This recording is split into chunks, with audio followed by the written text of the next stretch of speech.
Bonjour à tous et bienvenue dans cette nouvelle revue de presse d'amourduclient.com. Aujourd'hui j'ai choisi pour vous deux articles. Le premier du fameux site HubSpot, qu'est-ce que le Revenue Management, définition et composants clés.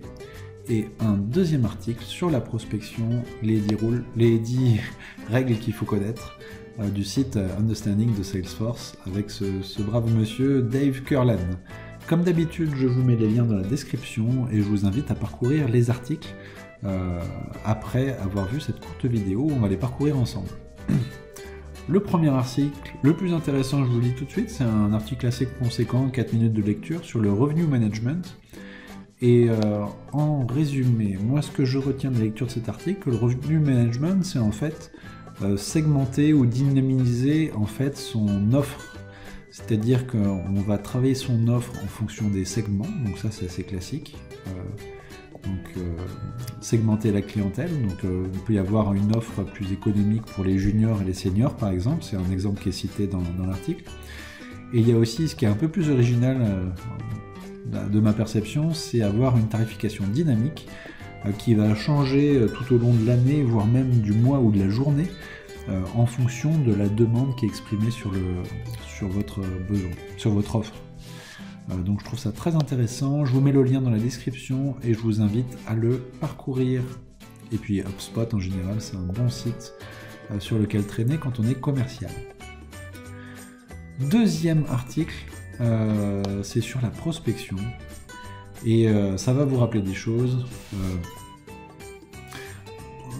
Je traduis, donc généralement un prospect dit à un commercial qu'il ne peut pas partager qui est le décisionnaire, ne peut pas vous permettre de parler ou de contacter le décisionnaire, ne peut pas vous permettre de le rencontrer, ne peut pas partager le budget actuel sur le projet qui pourrait vous intéresser, ne peut pas divulguer avec qui vous faites face, avec qui vous êtes en concurrence, ne peut pas répondre à vos questions parce qu'il ne connaît pas les réponses, etc.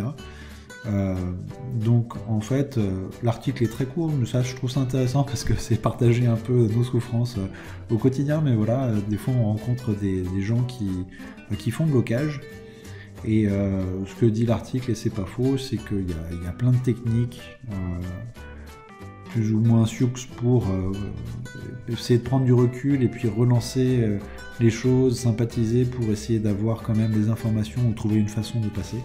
En passant par quelqu'un d'autre ou par une autre façon.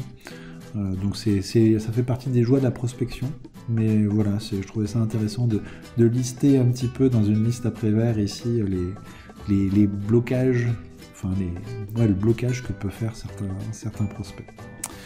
Je vous mets les liens dans la description, encore une fois. N'hésitez pas à aller sur amourduclient.com et à très bientôt.